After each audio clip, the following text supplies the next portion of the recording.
So good morning, everyone. As Bill said, my name is Erica Spotts, and I'm the chair of the Matilda White Riley Selection Committee. Before I get to introducing this year's distinguished scholar, I would like to take a moment to recognize the rest of the Matilda White Riley Selection Committee. The members are David Chambers, Bill Klein, Rebecca Clark, and Lisa Onken, all program officers at NIH. Can we just give them a quick round of applause for volunteering their precious time for this endeavor. The criteria for the Matilda White Riley Award are listed in your program, so I'm not going to read them to you. You can do that yourselves. But suffice it to say that this award recognizes a behavioral social scientist who focuses on linkages among theory and practice, takes a multi-level approach to studying their scientific question, focuses across the lifespan, and takes a broad, optimistic view of health. Nominations for the award are solicited from within the NIH. Once nominations are received, the committee reviews all of them and recommends the awardee. This year, consensus was reached quickly, and Dr. Caryn Lerman was selected as this year's distinguished scholar, who will give the Matilda White Riley Lecture for Excellence in Behavioral and Social Sciences. Dr. Lerman is the John H. Glick Professor in the Department of Psychiatry, the co-director of the Penn Medicine Neuroscience Center, and the deputy director of the Abramson Cancer Center. Again, I will let you read her official biography in your program, but I would like to just make a couple notes about a few things that were highlighted in her nomination letter that perhaps give you a better idea of her work. Consistent with Dr. White Riley's vision, Caryn's research is distinguished not only by its interdisciplinary bridging, but also by its relevance to clinical practice and health policy. It was also stated that this work is represented in over 360 peer-reviewed publications, congressional testimony and government reports, including a recent Surgeon General's report. She's been continuously funded by the NIH since 1990, and I think I have to add that that's no small feat these days. This work is represented in over In addition, she's received numerous honors for her scholarship, including from the American Association for Preventive Oncology, the American Psychological Association, the Society of Behavioral Medicine, the American Cancer Society, and the Alton Oshner Foundation. Without further ado, I would like to welcome our distinguished scholar, Dr. Caryn Lerman.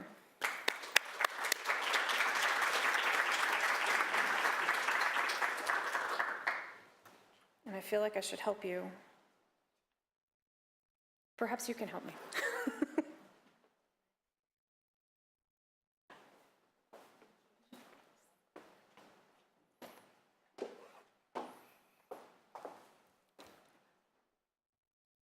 Of course, there were requisite technical delays. Hey, thank you. Well, it's a huge honor. I feel like I'm standing on the shoulders of giants from Matilda White Riley all the way through the incredible award winners over the years. I would like to start just with a tribute to her, and you've heard a great deal already about her contributions to bringing behavioral science into the NIH. And I wanted to mention that she also championed the biopsychosocial perspective, which captures the dynamic interplay between social, psychological, and biological forces in health. So she was one of the first who really pointed out how critical it is to consider behavior change at the NIH, because in fact, as you can see from this slide, of the greatest preventable causes of death, smoking and overweight and obesity are the two top killers in terms of preventable causes, followed by alcohol. And in fact, coming from a cancer background, it's important to mention that these two behaviors account for over 45% of preventable cancer deaths and take a significant economic toll. So a focus on behavioral science at NIH is really crucial. So we need new approaches to behavior change. Despite decades of exceptional behavioral science research, we still have a ways to go. We know that still over 65% of adults are overweight, and about 35% are obese, and 20% are smokers. slightly less in certain states. It used to be thought, when I first started research in the 1980s, just to date myself a little bit, the prevailing view was that it was enough to deliver health education, and that in fact just changing knowledge, attitudes, and behaviors would be enough to change behavior.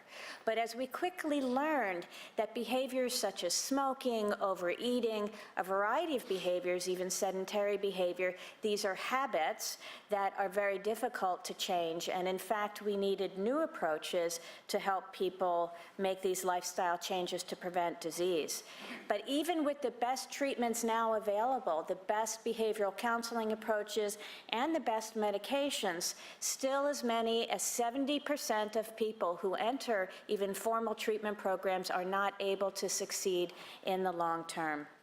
So we're experimenting with novel approaches to change these behaviors and prevent disease, and I'm delighted to be able to share our work with you.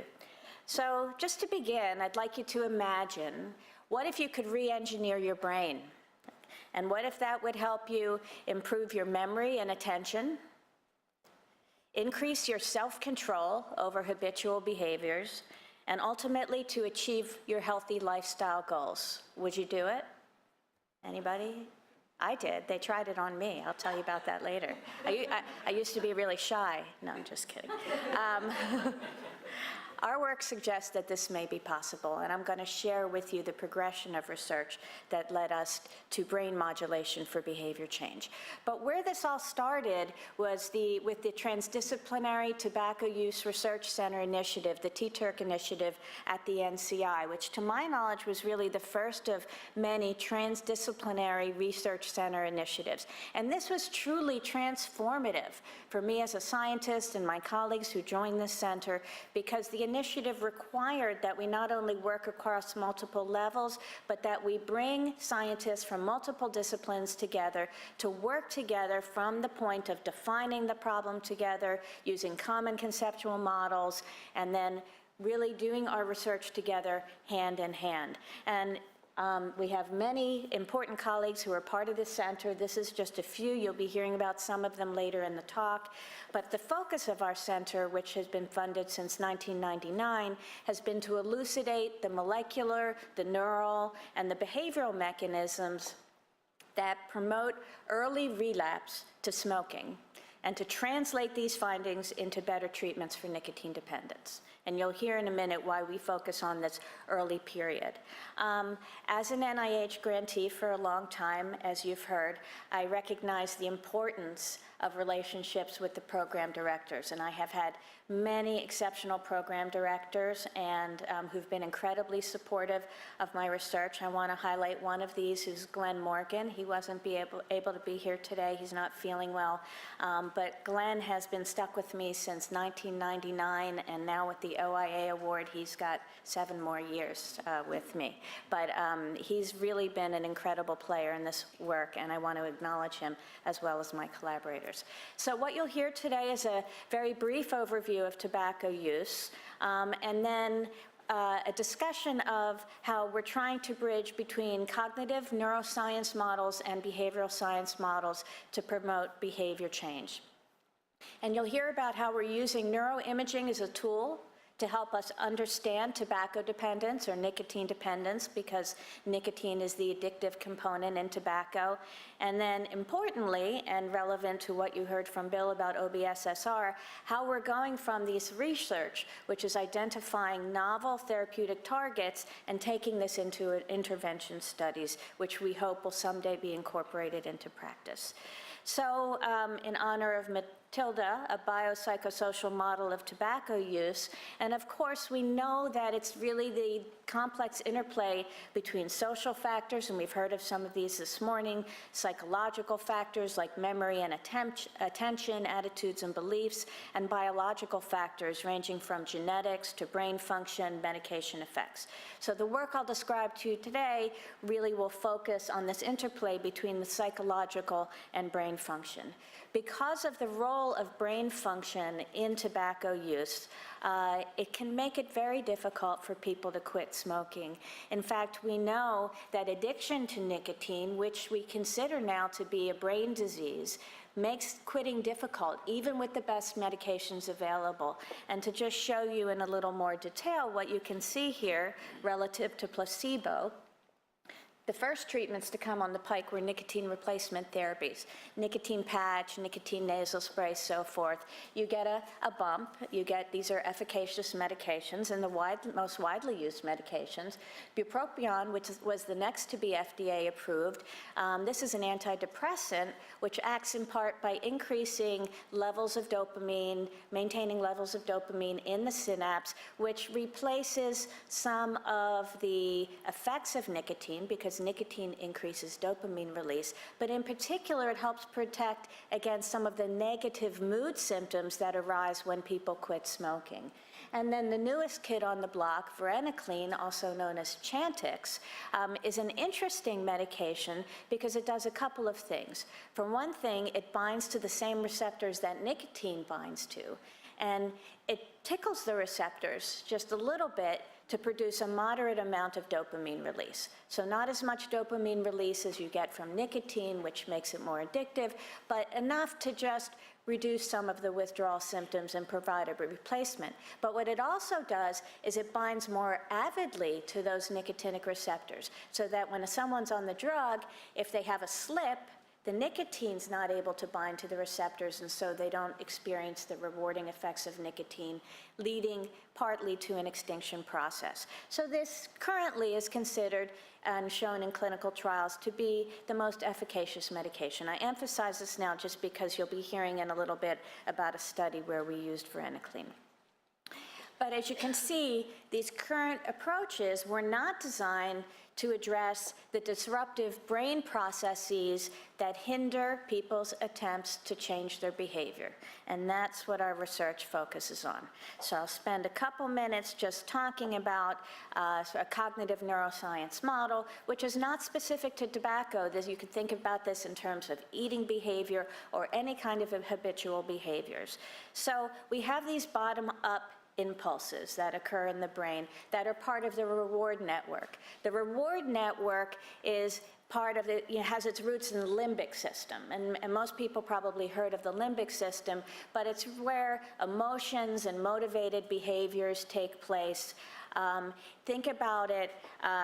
It's a very strong system. One of the things you can think about is every time somebody practices a habit, let's say it's a cigarette after a meal, think about your brain as a muscle. So every time somebody practices that habit, that circuit, that reward circuit that connects a meal to having a cigarette becomes stronger and stronger and stronger.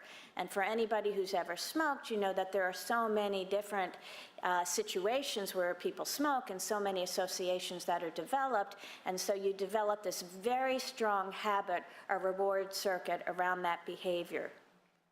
Now, the reward network drives people to want to have immediate gratification.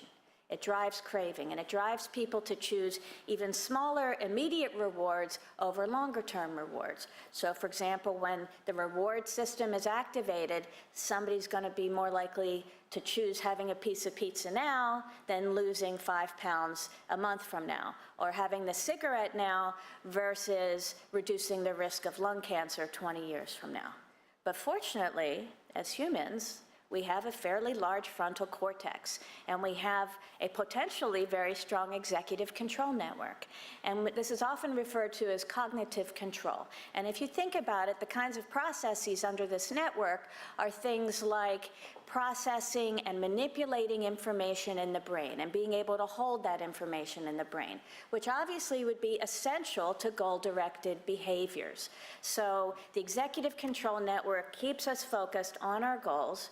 It favors longer-term rewards. So if the executive network is at play, you might be more likely to go out to the food trucks at lunch and get a fruit salad instead of a cheeseburger if you're trying to lose weight. So it also helps regulate craving. So you have these bottom-up and top-down influences. Now, there are many different networks, and we'll hear about them later in the talk, but these are the two kind of opposing networks that are very important. With addiction, addiction hijacks the natural reward system, strengthens the reward system, strengthens those circuits, making the effects of the executive control system weaker and making it more difficult for people to sustain behavior change. So I want to give you a framework for some of the history of our research program over many years, and then give you the kind of the box where we'll be focusing for the rest of the talk. As I mentioned early on, the idea was that changing attitudes, beliefs, knowledge would be sufficient, but as we started doing smoking cessation studies, it became very clear that it wasn't significant, that it wasn't sufficient, because in fact, even with all the right attitudes and a high perceived risk, knowledge about the health harms of quitting, people tried to quit over and over and over again, but were not able to quit smoking. So on came the advent of various different medications that you heard from, and some of our earliest research was in testing the efficacy of these medications in different population groups. But we also recognized early on, and with the advent of genomic medicine, that this might help us understand the individual differences we see in smoking behavior, why some people can easily quit and others can't. So I'm one of those people who can easily quit.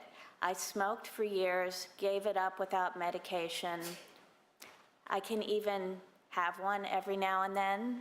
Not that I'm saying that I do, but if I would, I could, and then go back to not smoking. But people are very different in terms of their strength of their addiction. So we studied genetic influences on that, and we also studied genetic influences to understand individual differences in how people respond to medications, now known as pharmacogenetics or pharmacogenomics.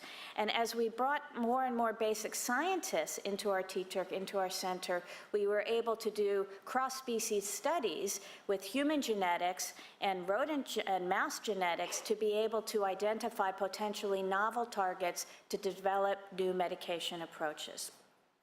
However, with all of this, I felt like there was this big black box, because how is it that these genetic influences are affecting behavior? What are the mechanisms through which these different treatments are affecting behavior? And so where we've been focusing for the last 7 years is understanding what's going on in terms of cognitive function and brain function that mediates these relationships, and looking at the brain and brain behavior relationships as a novel target for changing behavior. So that's where I'll focus in my talk. So why cognition as a therapeutic target? Well, it started with a clinical observation. We've seen hundreds, probably thousands by now, of smokers in our clinical trials. And as many as 50% of these smokers report cognitive difficulties. So we started out with an anecdotal observation, and the smokers would come in after quitting. They'd come in their third session, and we often did groups, and they would say, "My brain's fuzzy. I can't concentrate. I feel like it takes me longer to do the same thing at work that normally I'd be able to do more easily." So very kind of subtle processing speed kinds of deficits. And that these were especially prevalent during the early quitting period. Now, why is the early quitting period important? Well, because the majority of smokers fail in the first 24 hours after a quit attempt, okay? And even within the first 72 hours, even more smokers fail, okay? So we've decided to focus on, you'll see in the studies, the most vulnerable period where people fall off the wagon, and to try to understand what's going on in the brain and behavior in that early period that we might target to help people get through that period. If people get through the first 72 hours, they're going to be significantly more likely to be able to make it to 1 month, then 3 months, then 6 months. So that's been our focus. So the objectives of the research I'll present have been first to clarify, to understand what are the brain processes that underlie abstinence-induced cognitive defects. What happens in that first 24 to 72 hours after a quit attempt in the brain, and how does that affect cognitive performance? And then we wanted to test whether a medication that's highly effective, varenicline, could potentially restore those cognitive deficits. Now, cognitive functions was not considered to be a target of varenicline. The focus was on reducing withdrawal and reducing lapses, but we were interested to see what does an effective medication do to this profile of deficits, and then ultimately to test the efficacy of novel therapeutic approaches that target these deficits. So, I'm a big fan of within-subject crossover studies. There's some cases where these don't work as well, but basically, it's a very powerful design, as many of you know, that when each subject serves as their own control and we can compare differences within subjects. In this case, we're looking at differences in the effects of varenicline versus placebo. So we have a 13-day medication run-up period on placebo or varenicline, so some subjects get placebo in the first period, varenicline in the second. For some, it's the other way around. So that order is randomized and counterbalanced. After they've been on drug for days 10 to 13, they're still on drug, we have an abstinence challenge. So mandatory abstinence, they come in every day, we biochemically confirm that they're quit so we can measure their cognitive function. And they have a washout period for the drug, and then they come in and do the same thing. And then we had two different studies you'll hear about. We did our first studies out of the scanner, and our second study incorporated fMRI. So when we're using functional magnetic resonance imaging, this is giving us the opportunity to see patterns of brain activity where people perform different tests. It's been used to look at emotional function. It's been used to look at decision-making processes. We're very interested in working memory as a critical, central part of this executive control network. This is our task. It's an NBAC working memory task, and you have multiple levels. It goes from the 0 back. Press this button when you see this image. So these images are being shown in succession on a screen while the person's in the scanner, and they're shown in blocks. And so each block you get the instructions. You get to the 1 back, press the button when the image you see is the same as 1 back, and then same for 2 back and 3 back. So whenever we're experimenting and starting a new study, I'm always a subject in it, so I could see what it's like for people. So I, got into the scanner, did the end back, and it flips around, so you counterbalance the order of the different trials. And I said, after I was in there, to my colleagues, I said, this 3 back is way too hard. We have to take it out of the study. There's no way the people are going to get frustrated, and we're going to be measuring frustration tolerance. Well, it turned out that I was as wrong as you can be, because this is where we see most of our effects. When you push the brain harder is where we see the differences. So I'll share that with you. The first study I want to share with you is just looking at abstinence versus smoking. So people were scanned on 2 different occasions. One when they were abstinence, biochemically confirmed for 24 hours, and then another session when they were smoking as usual. And again, the order was counterbalanced. And we were interested in looking at what happens in the brain when people are abstinent versus in their regular smoking state, trying to model that first 24 hours after a quit attempt. So let me orient you to this. The brain regions we're looking at are regions within the executive control network. The right and left bilateral, the bilateral dorsolateral prefrontal cortex. This is a region called the cingulate gyrus, medial frontal cingulate gyrus.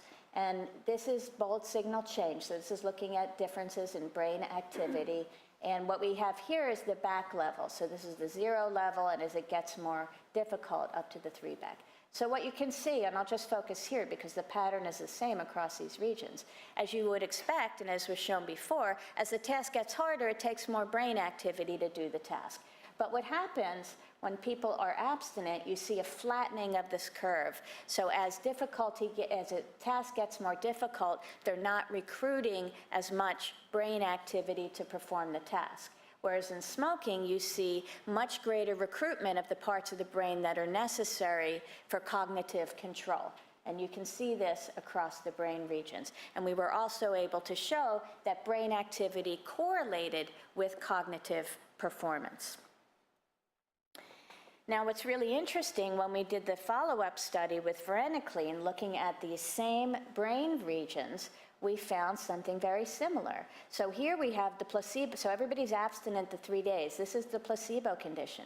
And again, you see a more pronounced flattening out as the task gets more difficult.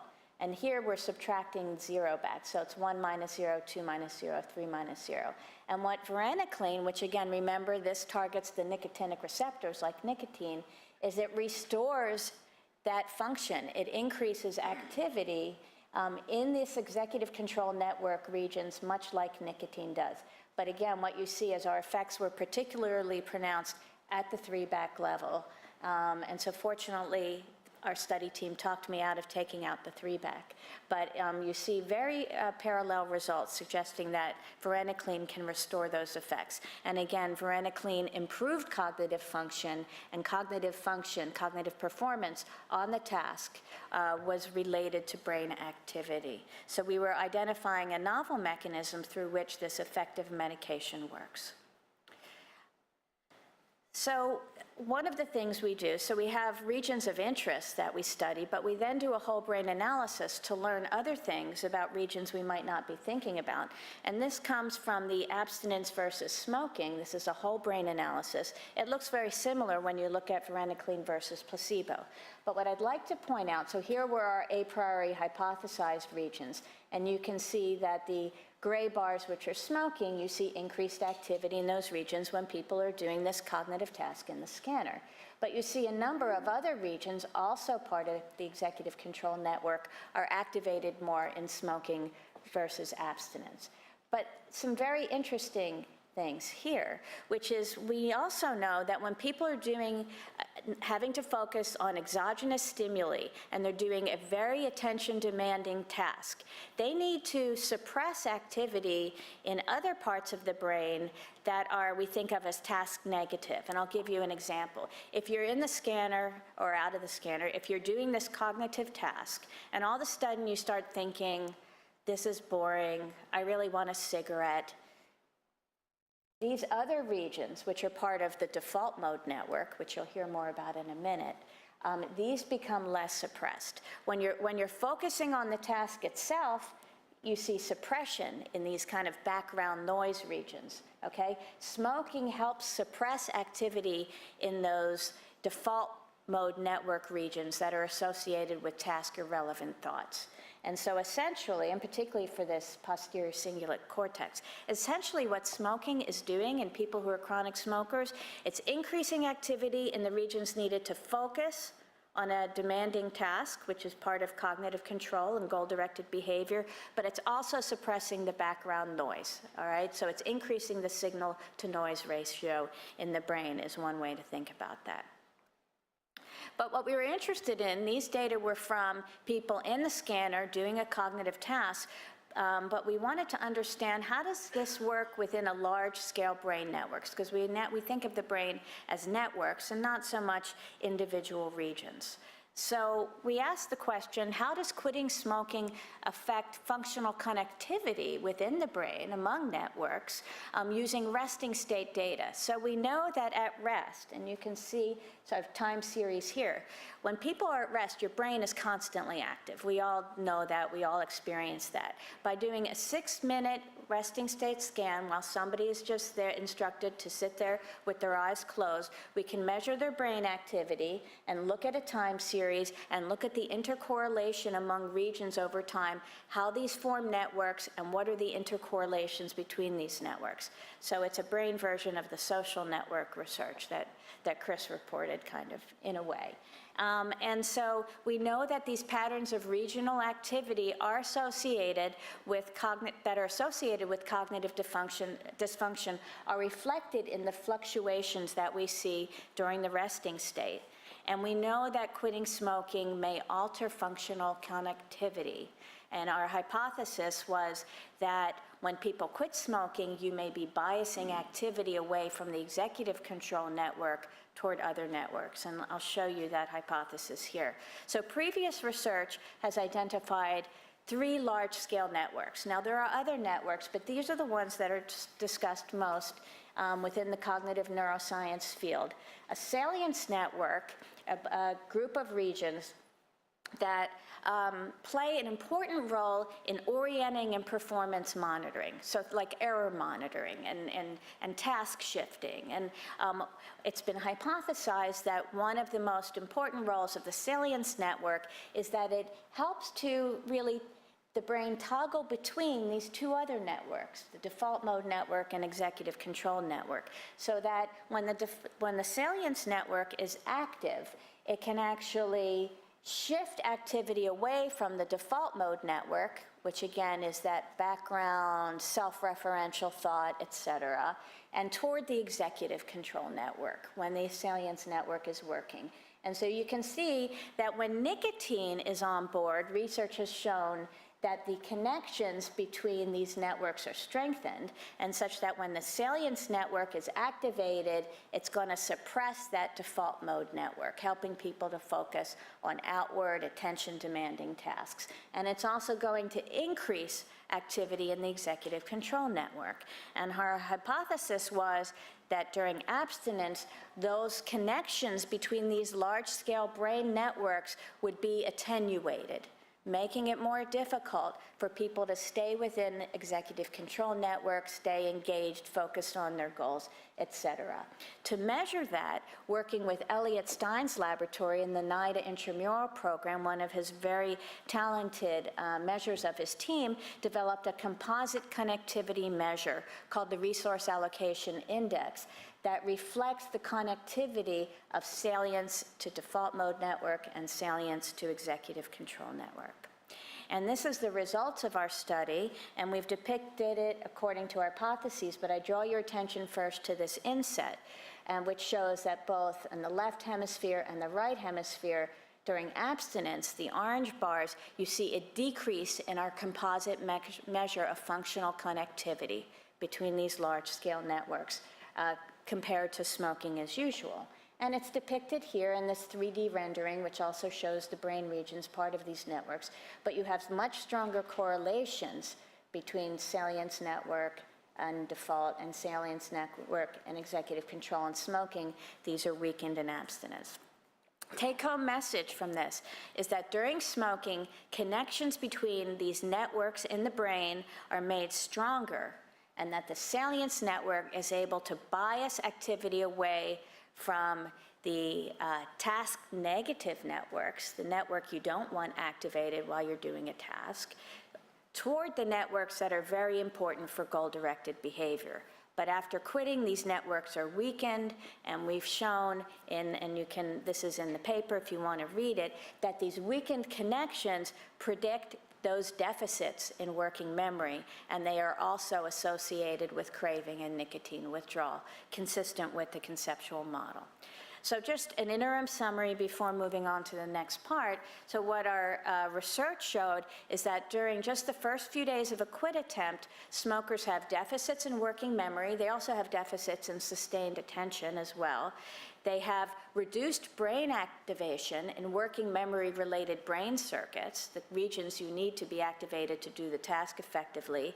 They have less suppression of activation in the task-negative networks, the networks that are active when people are thinking task-irrelevant thoughts, but we also see in abstinence dysregulated functional connectivity, and that an effective medication, varenicline, restores working memory, task-related activation similar to smoking.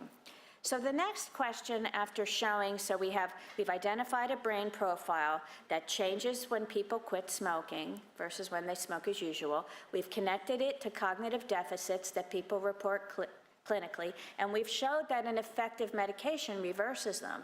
Now we're starting to think of this as a potential intervention target, but an important next step was to validate this to see if these brain patterns predict whether somebody's able to quit smoking, so to establish the clinical predictive validity. So our hypothesis was that abstinence-induced changes in working memory-related neural activity will predict the likelihood of early smoking relapse above and beyond the standard clinical measures that we use.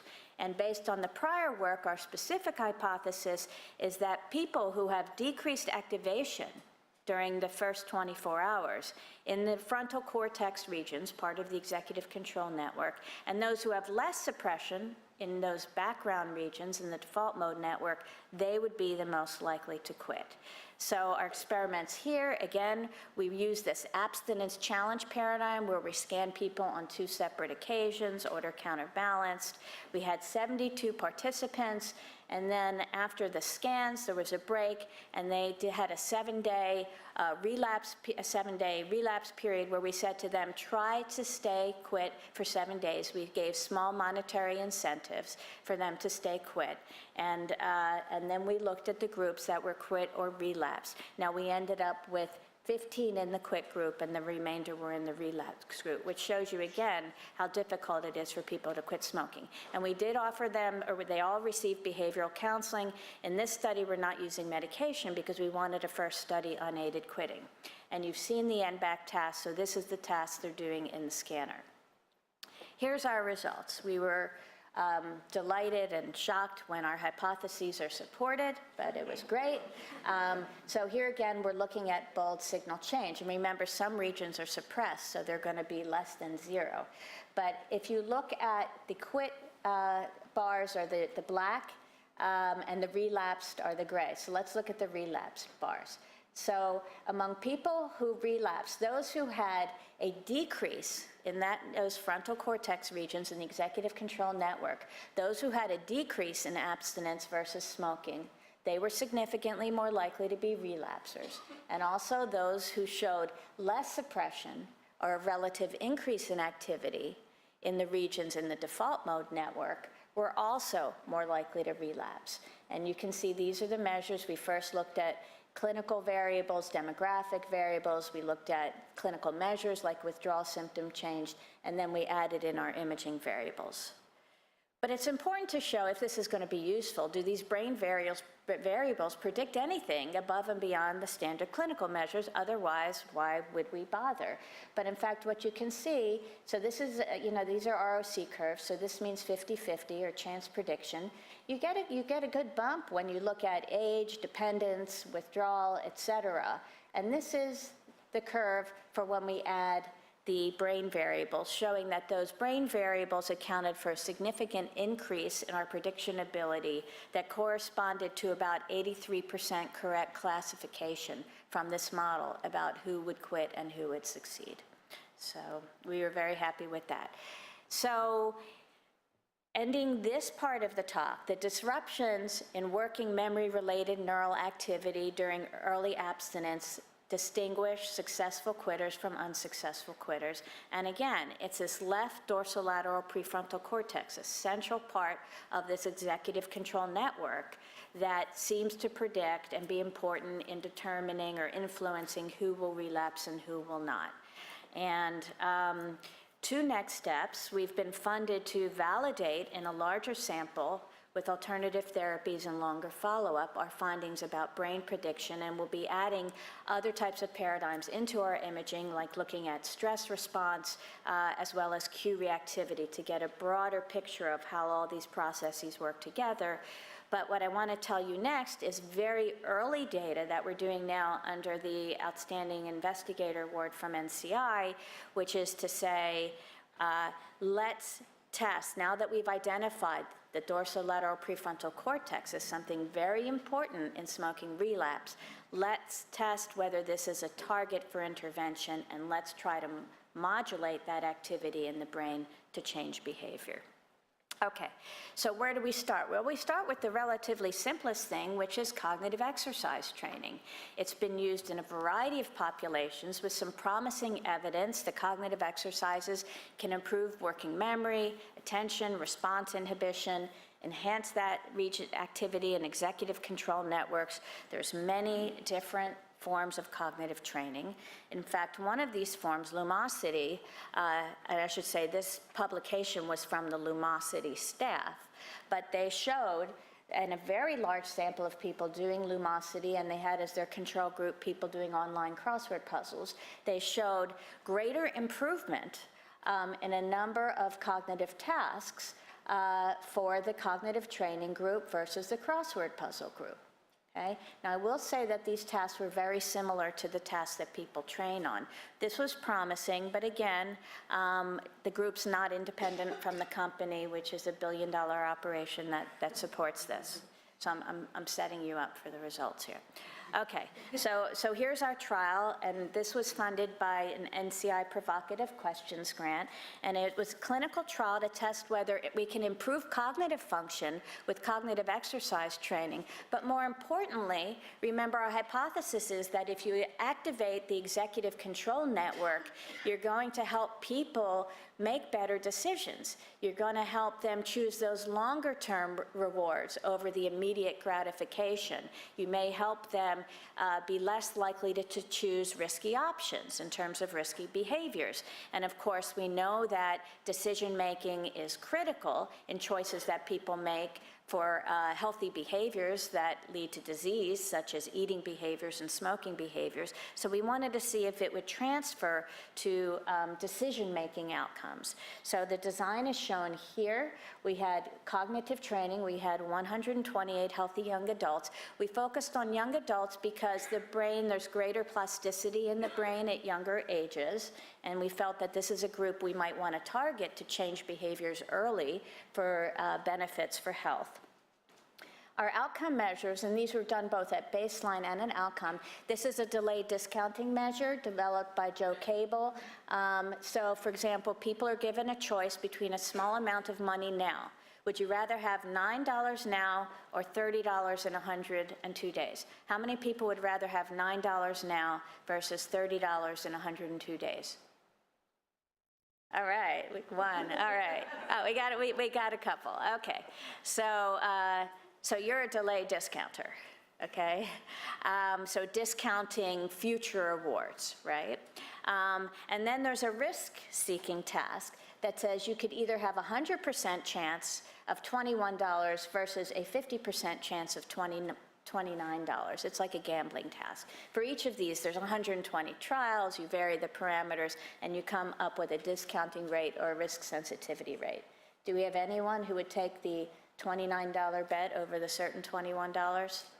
You'd have to be a serious risk seeker to do that. Now, these measures have been related to a variety of health behaviors, in some cases related to impulsivity. So our design was, in the scanner, people do these tasks before any type of cognitive training, and there's also cognitive assessments before and after. And we used the Lumosity paradigm.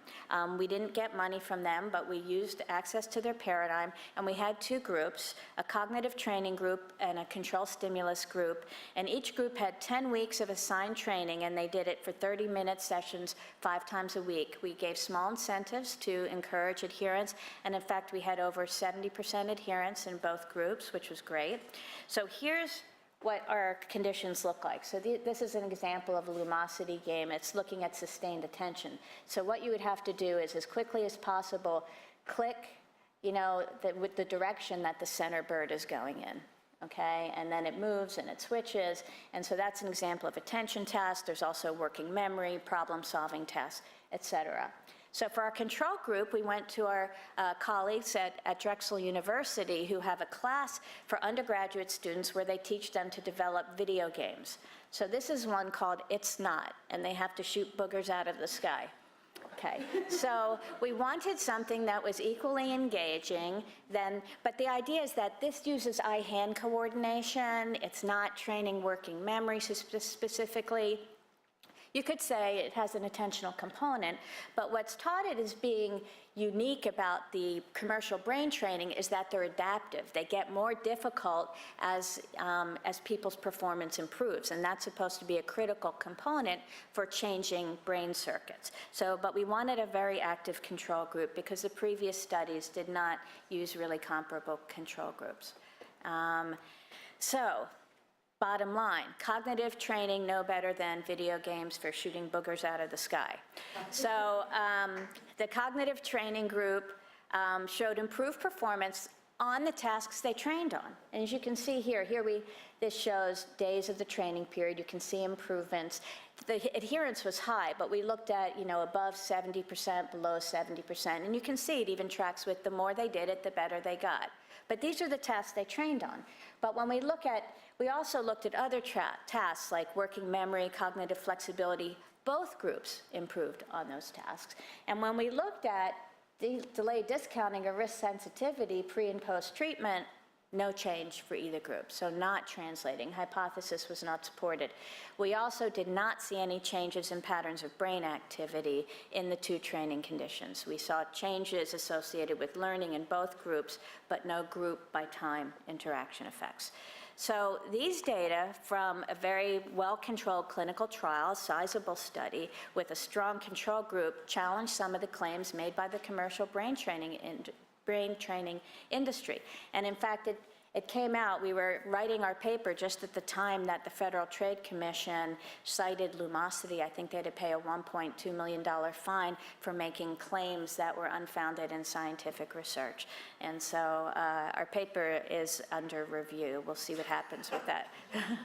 I don't know, Lumosity we sent them the paper, they didn't respond, but it is what it is. It's the data, right? And finding that something doesn't work is just as important as finding it does.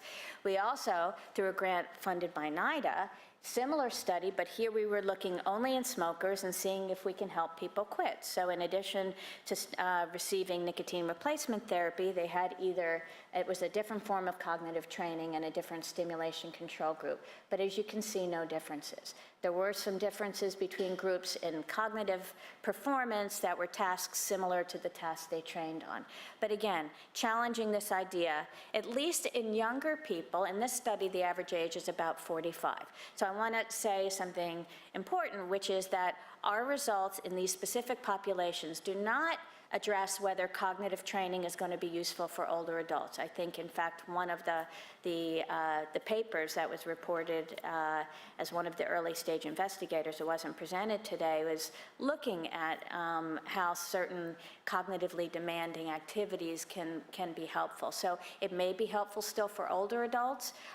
It may be helpful for certain populations who have much worse cognitive function at baseline, maybe serious drug addicts, but in this context, we're not seeing effects. So then our question was, rather than just throw the baby out with the bathwater, can we boost the effectiveness of cognitive training by boosting the brain? And so the last few slides will just share with you some out-of-the-box kind of work that we have started playing around with some promising results. So this is called transcranial direct current stimulation, or TDCS.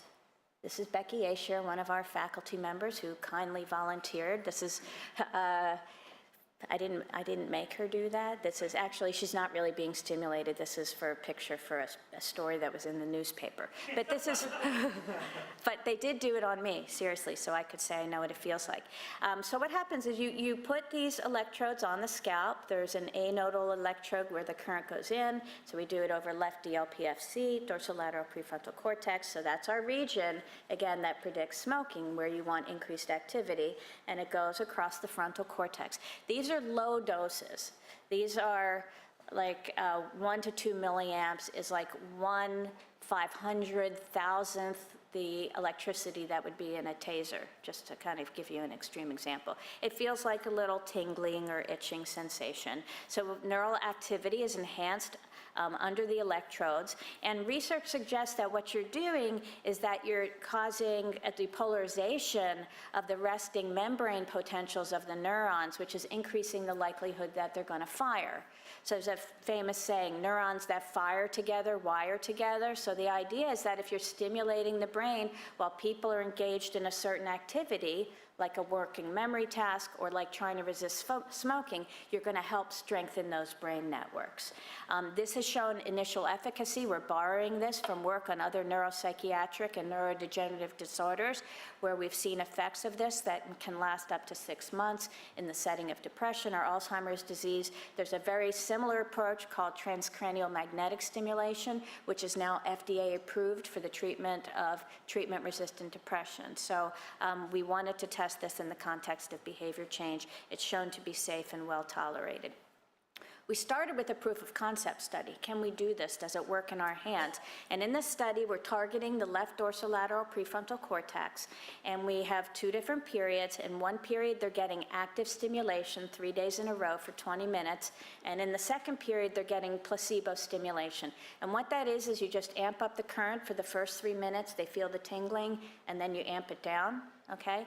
Surprisingly, people were not very good at guessing. They were like chance levels of guessing which one they were receiving in which period. So it's a small within subject study, only 14 subjects as our pilot.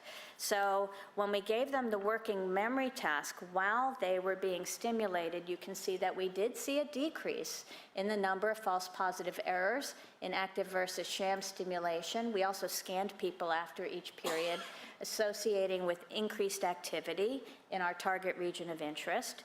And we did see a decrease in that risk sensitivity test that I showed you earlier, correlating with an increase in activity in ventral striatum, okay? And this is the slightly different version of that choice task. So then we said, okay, well, we're encouraged enough. Something seems to be working, so let's do an actual study. So we did a within-subject double-blind study with 25 participants, and this was just a single acute dose of active versus sham stimulation while people were trying to resist smoking. And we wanted to look at how it affects smoking in the laboratory. So here's how the paradigm worked. It's a paradigm developed by Sherry McKee. So during this period, they're getting their 20 minutes of TDCS, and this is a 50-minute resist period. Now, we're being really mean because we're putting their cigarettes in front of them, their ashtray. They hadn't smoked for at least 14 hours, and they're in there, and we're stimulating their brain, and we're saying, try to resist smoking. For every 5 minutes you resist, you'll get $1, okay? And then after this period, there's a 60-minute ad-lib smoking period in the laboratory, and they're given 8 cigarettes, and they have a tab, but they're instructed that they're going to lose money from that tab for every cigarette they have. So it does give us variability in smoking behavior. And what we found in this study, again within subject, during the active session, there was a small, about a 10-minute, on average, increased latency to have that first cigarette.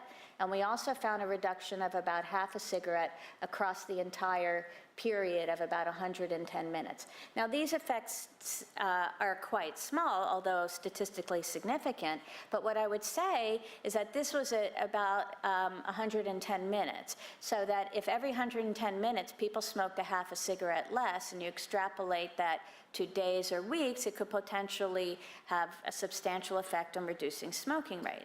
And again, these were not people who were treatment seeking who wanted to quit smoking.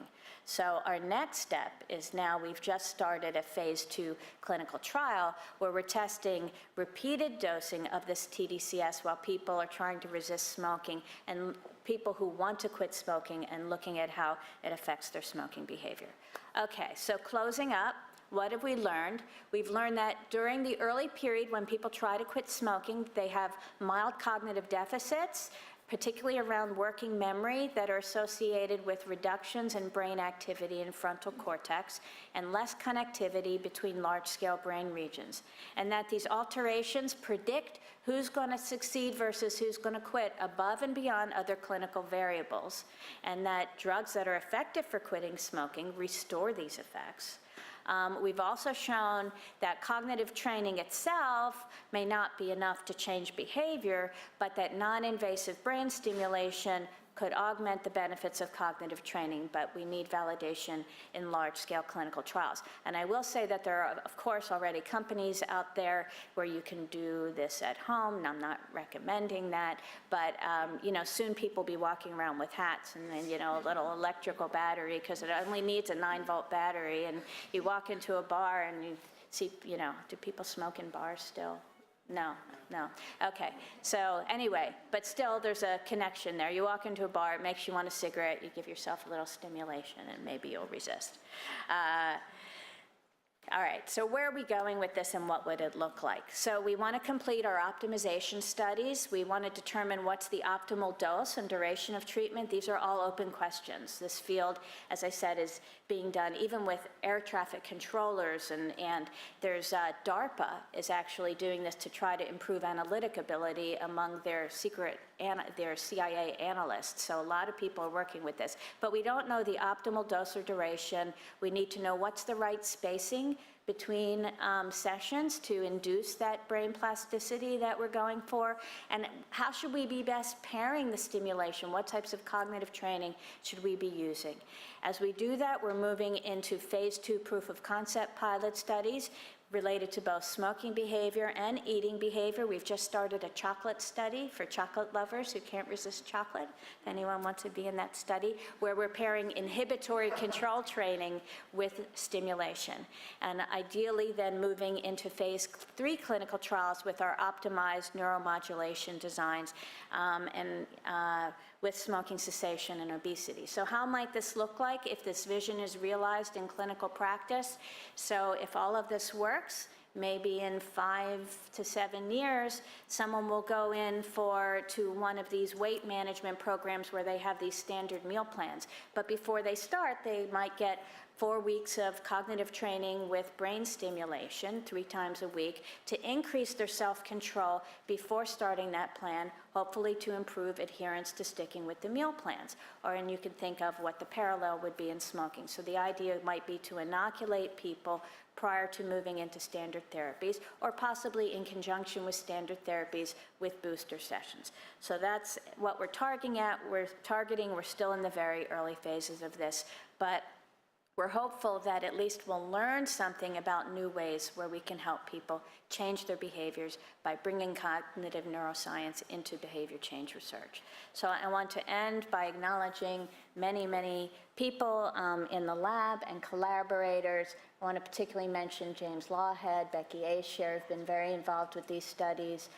The GUR lab, who trained us to be able to do imaging studies, Elliot Stein's lab that we worked with the network, brain network studies, and acknowledge the wonderful funding that we've had from NIH, and also some funding that we've had from industry to help us with some of our medication studies. So thank you so much.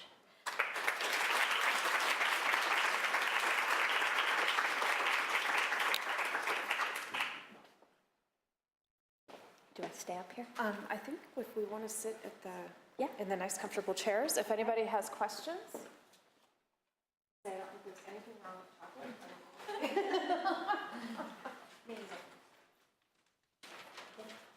Did somebody have a question? Hi, Bob. Should I go to my camera? Probably. Yeah. Oh, you're not.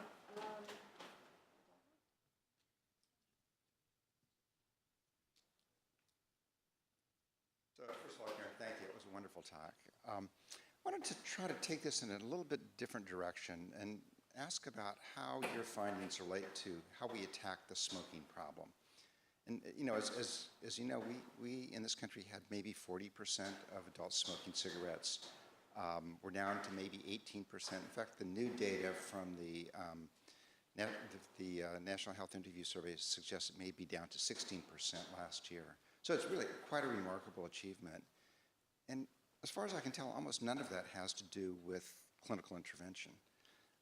And so if we think about what has public health done, what has the clinical side done, it seems like the clinical side hasn't really attacked this. And to just provide a little bit of evidence for that, in the most recent medical expenditure panel survey, some work I did with Glenn Morgan actually, we discovered that for people that are known smokers, so people who have identified themselves as smokers, their physicians have mentioned that they should stop smoking less than half of the time. So less than half of current smokers have even been told by their doctors they should stop.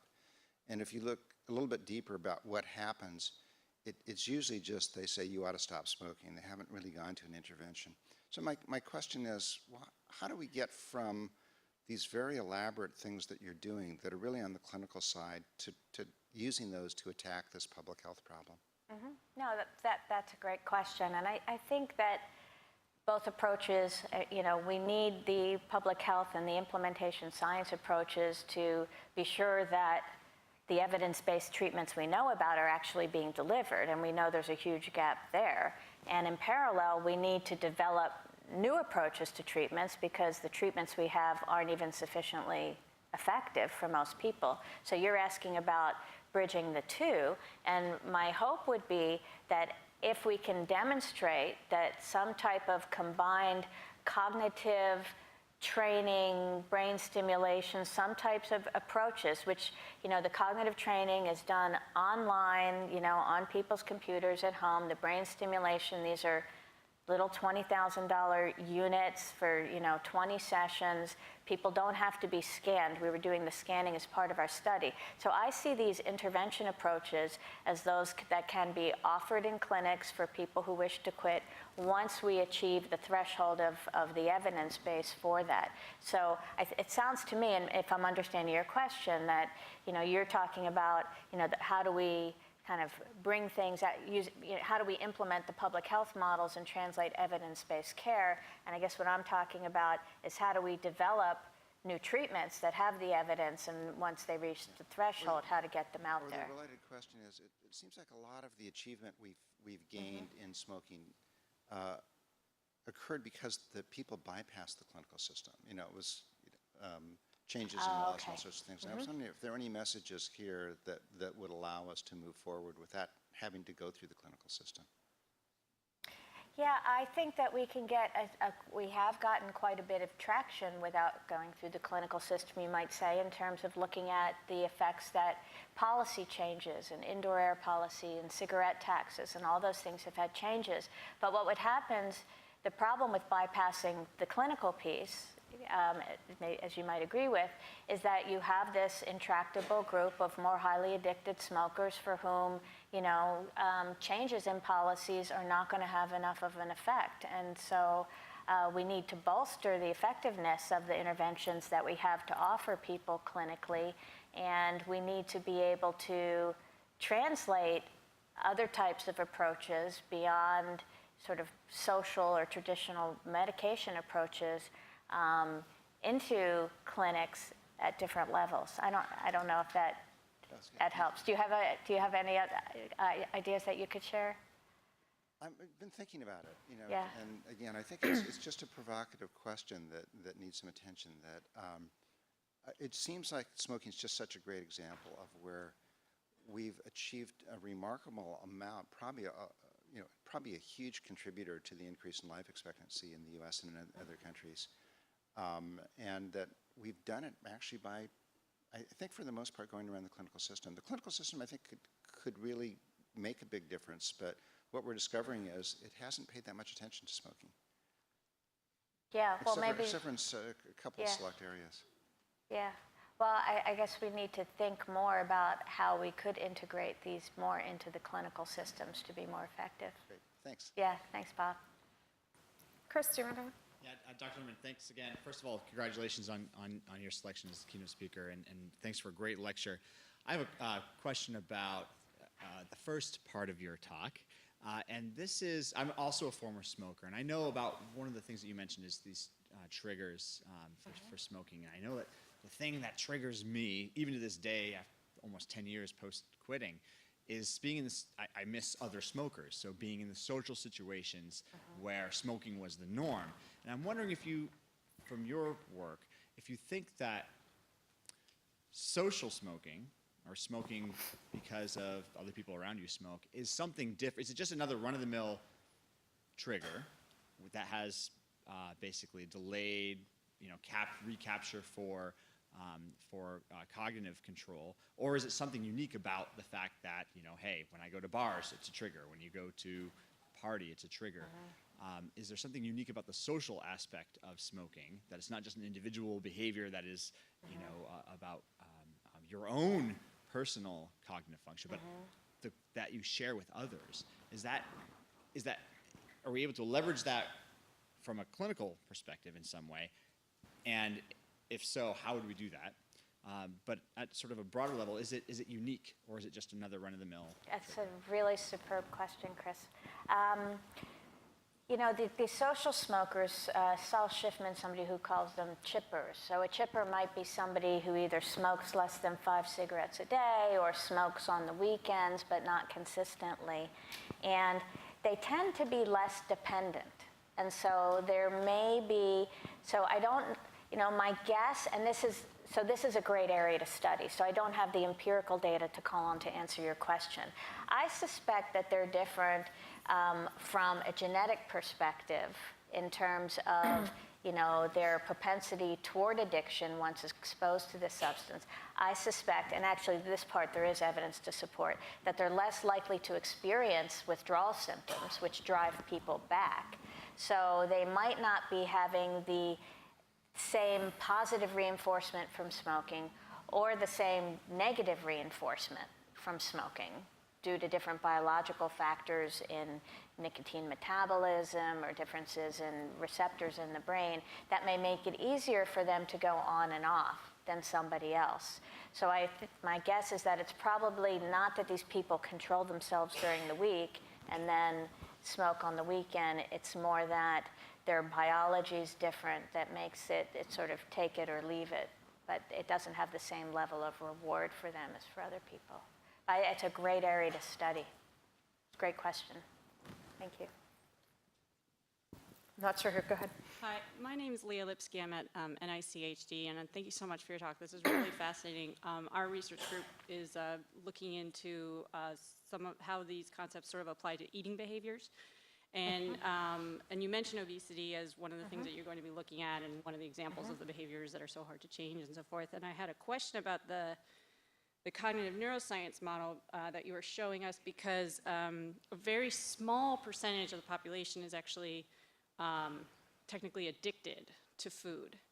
And in the model, you have this addiction area being the reason that the self-regulation is so weak, I guess, in comparison to the bottom-up systems. And I was wondering if that model has any more flexibility to sort of account for the, like, not necessarily addiction, but sort of sub-addiction dependence kind of area that probably a larger portion of overeaters are kind of susceptible to. Yeah, another great question. I think that it's very applicable. We can think about it. I know with eating behavior, we need to think of all sorts of other satiety systems and other systems that come into play. However, I would say that what it may have in common with addiction, even if it doesn't meet, you know, the hallmarks of a, you know, I mean, compulsivity of eating, which contributes to obesity. And if you think about it, you can think about that bottom-up reward as being all go, like, you know, go signals, or whether it's eat or smoke, go, go, go, and then the top-down being stop, you know, hold off. And that type of interplay between the go system and the control system seems to play, and there's literature suggesting that it plays a very important role in eating behavior as well. In fact, there are studies by other groups showing that when dorsolateral prefrontal cortex is engaged and you're exposing people to cues in a scanner, then afterwards, the people who had more frontal cortex activity, they actually ate less in an ad libitum eating period. And so I think that the executive control network is also important in being able to exert self-control over eating. And so it's not that food is hijacking the reward network, so you could almost take that piece out and just say that the more the person engages in eating palatable foods in certain situations, the stronger the reward network will get, and you'll need an even stronger executive control network to manage that. Thank you so much for your presentation. Thanks, Stephanie. So I have a question about the role of stress. So I know, I've never been a smoker, but I know smokers, in relapsing, they often talk about how, like, stress was a really big trigger for them. So I was just wondering, in your research, how you control for stress or how you think about stress in these processes in terms of addiction and relapse. Great question.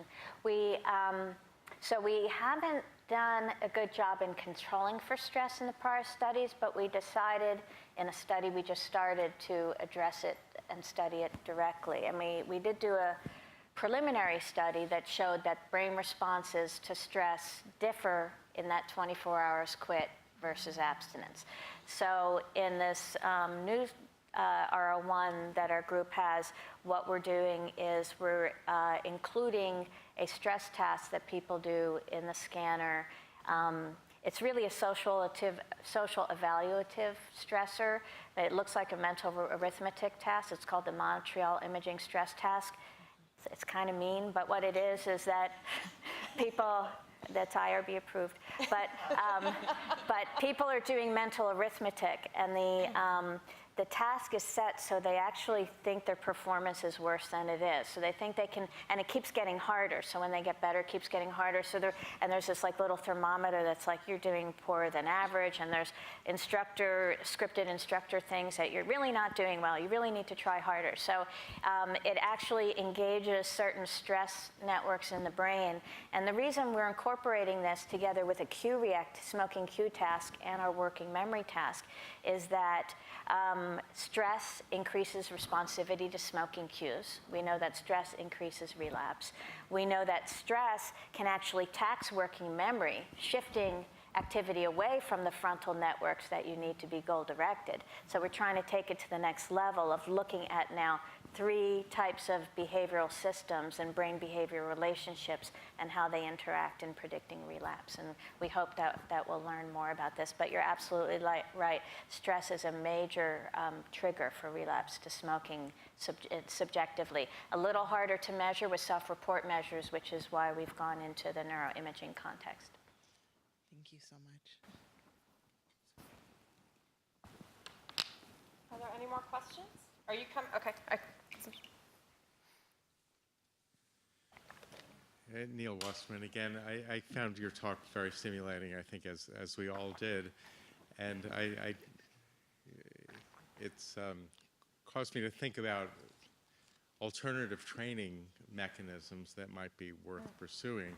And following on the first question, emphasizing the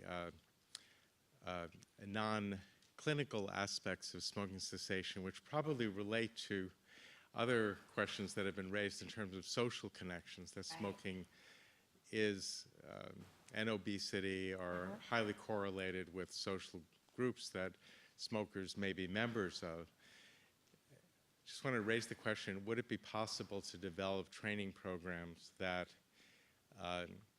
address developing social connections and social identity to the non-smoking self-image? I don't know how these would be done, but I'm just suggesting that it might be worth pursuing. The other aspect that I think might be worth pursuing is moving from a health risk focus, which is typically the implication of a lot of these studies. And there's a lot of work that's shown that people do not accept risk as a motivator very easily. And moving towards what I would call a health asset perspective, that is the opportunity in terms of giving up smoking, in terms of developing one's physical and mental capacities that might be worthwhile, as opposed to risks that are typically far out into the future. So the general question is, what other kinds of training might take advantage of these other motivators, social motivators, health asset motivators? So training of the smoker.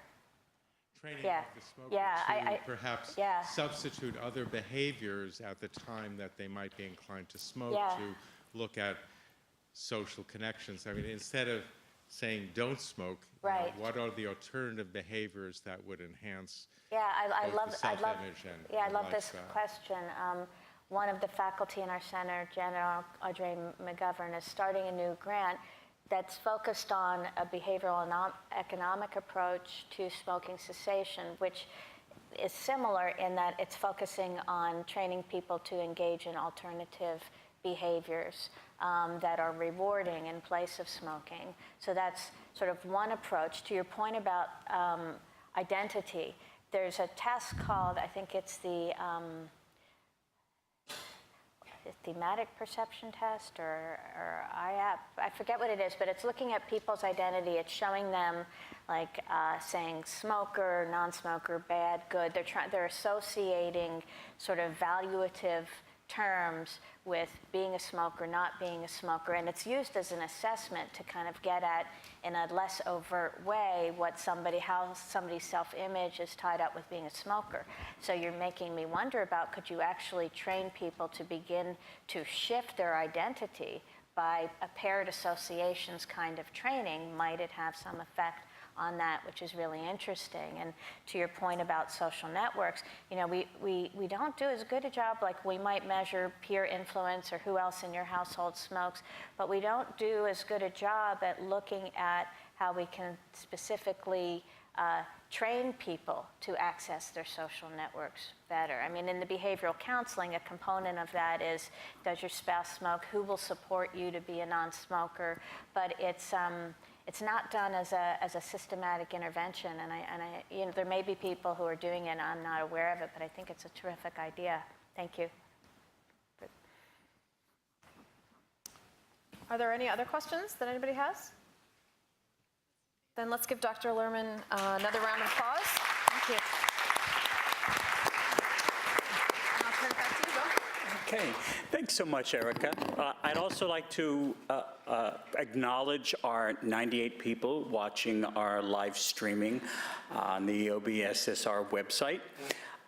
We will break for lunch. A couple of notes. Ms. Deidre Benjamin at the registration desk will have a handout on food trucks and nearby stationary restaurants. If you are a panelist today, if you have been on the stage this morning or you'll be on the stage this afternoon, before you leave for lunch, we will take a group photograph on the stairs in the atrium. And so please stick around for that before we leave for lunch. If you're on the first panel or any following panels, we do have a speaker's lounge. So right there where Erica is standing, thank you. Do that again. Good job, Erica. Give her a hand, ladies and gentlemen. Yes, so come, we have some water. We can give you a lavalier microphone. We'll start again at 1:05. Thank you so much.